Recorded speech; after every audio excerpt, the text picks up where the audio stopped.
प्रिय विद्यार्थियों, आज मैं आप लोगों के सम्मुख कर्णखंड काव्य के खष्टम सर्ग का पाठ करने जा रहा हूँ। कर्णखंड काव्य के खष्टम सर्ग में तब से शुरुआत होता है जब कौरवों और पांडवों के मध्य यह निश्चित हो गया कि युद्ध तो होगा। दोनों दल के सेनापति भी सज गए, सैनिक भी सज गए। अब युद्ध होना निश्चित था, तो यहीं से कर्णखंड काव्य का खष्टम सर्ग शुरू होता है। इसके रचनाकार केदारनाथ मिश्र जी हैं। आइए उनकी बात को हम पढ़ते हैं यहाँ पर कि और अंत में वही हुआ, और अंत में वही हुआ जो था केशव के मन में, जिसकी आगमनी बोली थी इससे पूर्व कथन में। युद्ध भाइयों का न टल सका, किसी भांति भी टाले। नभ ने कहा धरा से तू यह काला चिन्ह लगा ले। भीष्म पितामह गए बनाए सेनापति कुरुदल के। कौरवों के सेनापति भीष्म पितामह बनते हैं कि भीष्म पितामह गए बनाए सेनापति कुरुदल के, और द्रुपद पुत्र उस ओर बने संचालक पांडव दल के। युद्ध घोष से लगे धरा को, नभ को सैनिक भरने। स्वयं नियति ही लगी लतासी, थर थर थर थर करने। पृथ्वी भी कांपने लगी, इतना भयंकर युद्ध होना था। शांतनु सुत ने शस्त्र उठाया, किंतु एक प्राण भारी। भीष्म पितामह ने तो शस्त्र उठाया, लेकिन उन्होंने तुरंत प्रतिज्ञा कर ली कि भाई जब तक कर्ण रहेगा तब तक मैं युद्ध नहीं करूंगा, मैं कर्ण के साथ लड़ाई नहीं करूंगा।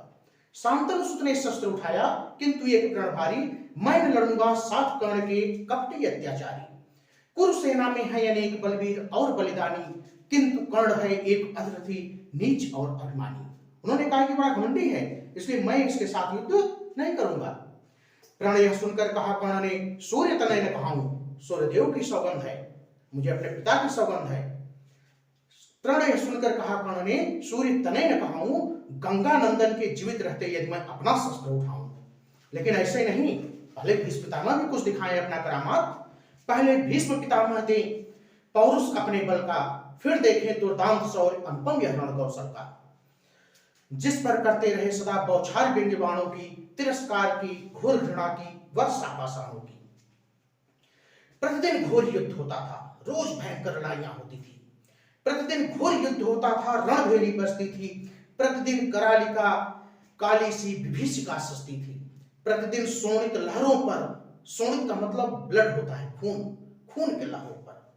प्रतिदिन शोणित लहरों पर रथ चलते थे वीरों के। प्रतिदिन कटते थे सहस्त्र शत मस्तक रणधीरों के। पर बातों के धनी कर्ण निस्वार्थ भावना वाले, उसका कोई स्वार्थ नहीं था इस युद्ध में। पर बातों के धनी कर्ण निस्वार्थ भावना वाले थे, तटस्थ अपनी साधों को मन में दीपक वाले। 10वें दिन गंगानंदन घायल हो जाते हैं, बाणों की सरसैया पर पड़े हो जाते हैं। तो 10वें दिन जब गंगानंदन आहत हुए समर में पहुंचे, उनके पास कर्ण अति व्याकुल होकर भर में पड़े हुए थे। भीष्म पितामह नीरव सरसैया पर, जिस प्रकार किरणों से घिरकर शोभित होता भास्कर। जैसे सौर्य चमकता है जा सजी रंगशाला में, जैसे होता घमासान तन्युत वारिशाला में। किया कर्ण ने अभिवादन, कर्ण जाकर उनको प्रणाम करता है कि प्रणाम पितामह।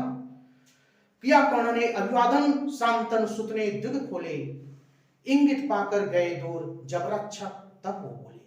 इशारा किया, उनके जो रक्षक थे वो दूर चले गए। तब भीष्म पितामह कर्ण से कहते हैं, आज बहुत प्यार आ रहा है उन्हें कर्ण के ऊपर।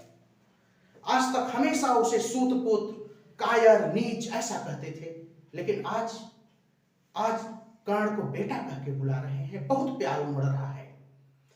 सत्य कहा गया है, इंसान जब अपनी जर्जर अवस्था में होता है उस समय वो सत्य बोलता है।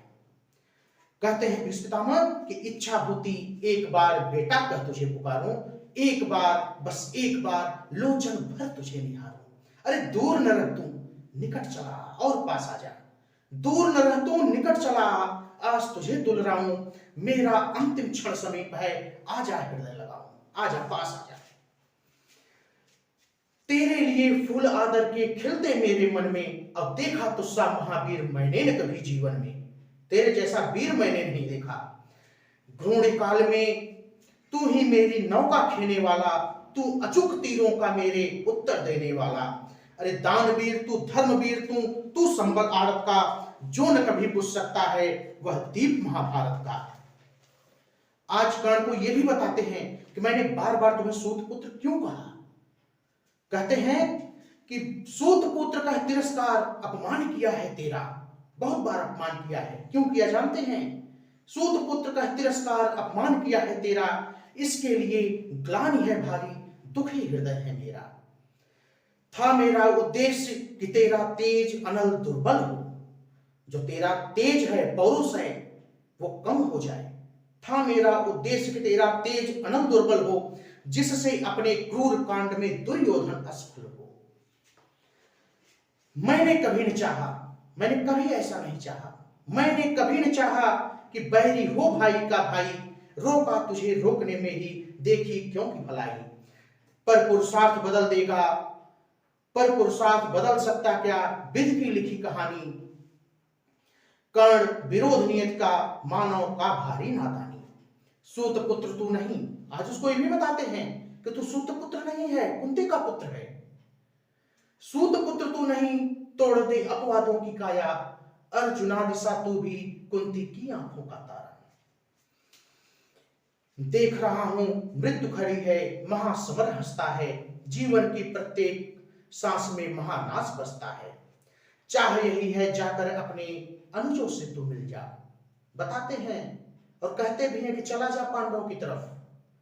चाह यही है जाकर अपने अनुजों से तू मिल जा, और कुंती की उस फुलवारी में कनक कुसुम सा खिल जा।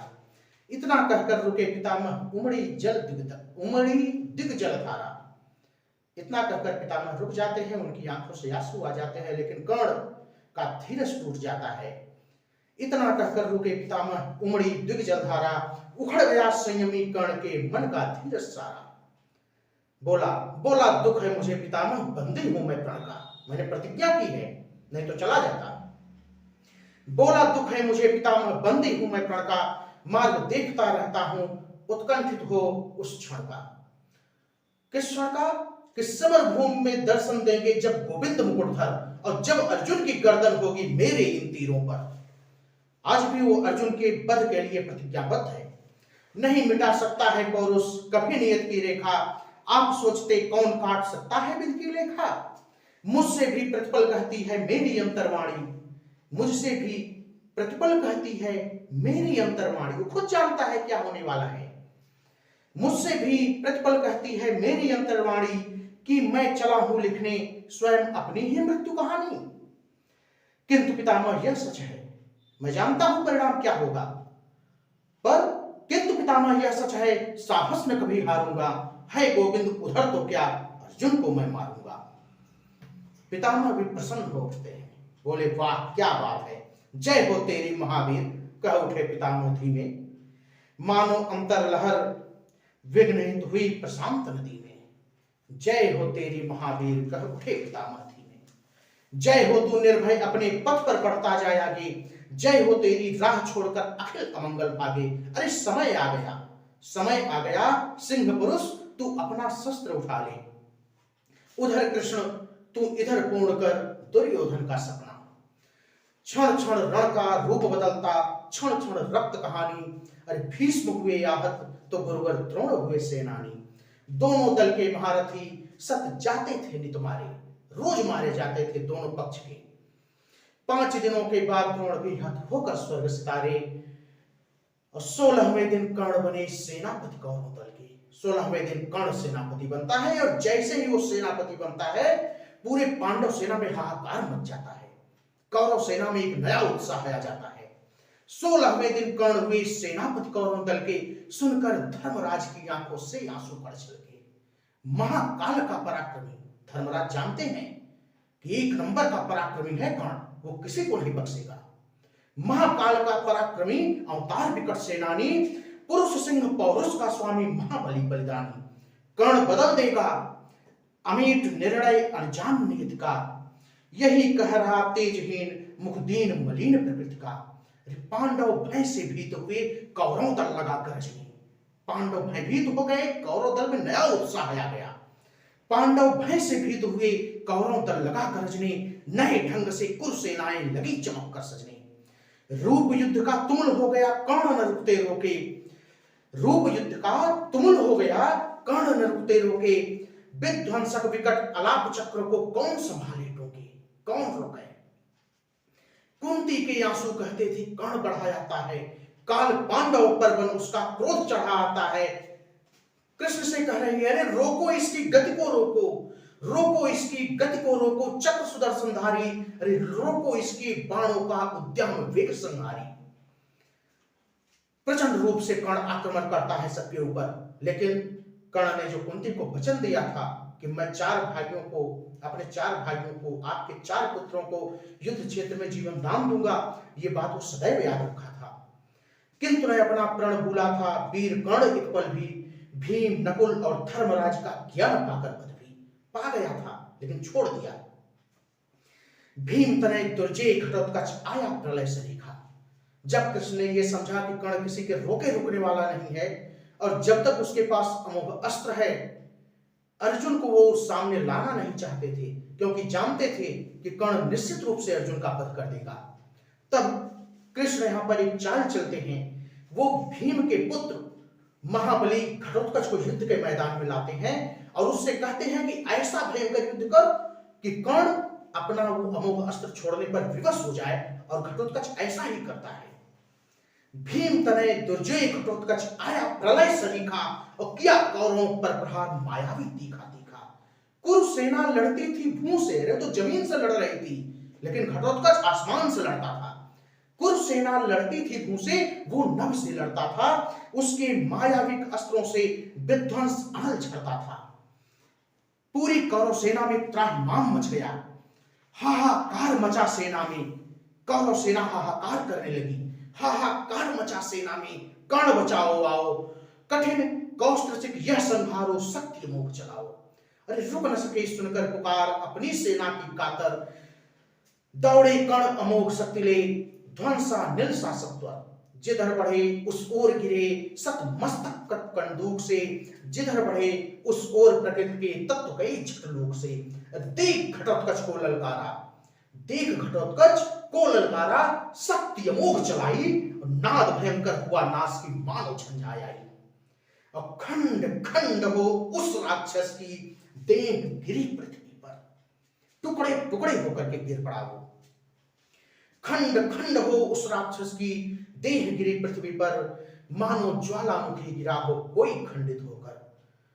कर्ण काष्ठवत खड़े रहे, फिर बोल उठे उन्होंने। कुछ देर तक कर्ण एकदम बुद्ध होकर के खड़ा रहा, क्योंकि एक ही अमोघ था, वो भी उसका खत्म हो गया। कर्ण काष्ठवत खड़े रहे, फिर बोल उठे यूं अपने, ये माया है वासुदेव की, मिटते जाते सपने। अरे एक अमोघ अस्त्र पाया था, एक अमोघ अस्त्र पाया था, कवच और कुंडल को, वह भी पास नहीं रह पाया। अर्जुन को इंडिकेट करके कहता है कि अरे वह भी पास नहीं रह पाया, अर्जुन तुम बड़भागी हो, जाओ किस्मत के बली हो तुम। लेकिन सत्य क्या है? सत्य तो ये है कि जिसके रक्षक स्वयं कृष्ण हो, उसको किसका भय है। आज हुआ विश्वास युद्ध में पार्थ तुम्हारी जय है। कर्ण भी कहता है कि जाओ, अब तो विजय तुम्हारी निश्चित है, लेकिन किंतु तनिक भी भीत नहीं मैं डरा नहीं हूं, किंतु तनिक भी भीत नहीं मैं, पौरुष मेरा बल है। ये संपूर्ण महाभारत तो बस वासुदेव का छल है, ये इनका सब धोखा है।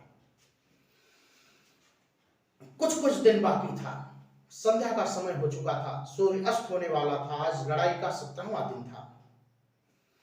कुछ कुछ दिन बाकी था जब अर्जुन ने बाण संभाला, क्षण भर में ही सभी ओर घनतम था घिरने वाला।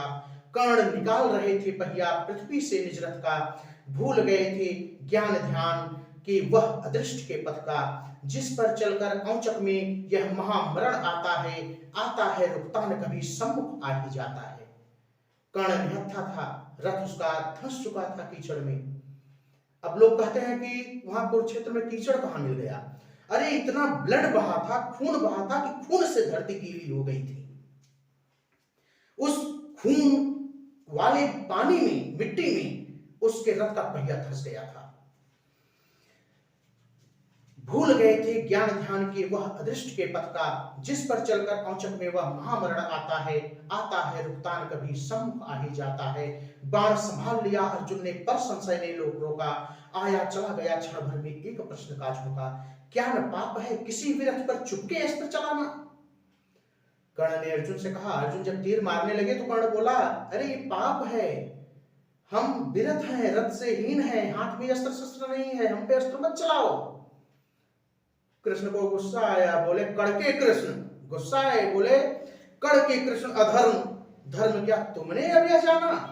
ये धर्म और अधर्म क्या है ये तुम्हें अब याद आ रहा है, इसके पहले तुम्हें धर्म और अधर्म की बात कभी समझ में नहीं आई। अर्जुन की तरफ इंडिकेट करके कृष्ण कहते हैं कि रथारूढ़ हो या कि विरथ हो, रिपु नहीं छोड़ा जाता और युद्ध क्षेत्र में नहीं धर्म से नाता जोड़ा जाता। अरे धर्म युद्ध की बात करते हैं तो अर्जुन सुनो, धर्म युद्ध में वीर कर्ण को जीत न सकता कोई, धर्म युद्ध में कोई उसे नहीं परास्त कर सकता। धर्म युद्ध में वीर कर्ण को जीत न सकता कोई, बाण चला दो चूक गए तो लुटी सुकृति सुजोई। बाण चला दो नहीं तो सब नष्ट हो जाएगा। खींच रहे थे कर्ण चक्र, अर्जुन ने बाण चलाया, विरथ वीर वह वहीं रह गया वासुदेव की माया। देख पुत्र का निधन, सूर्य डूबे विशाल सागर में, शोक रागिणी उमड़ पड़ी तृण तरु पल्लव मरमर में।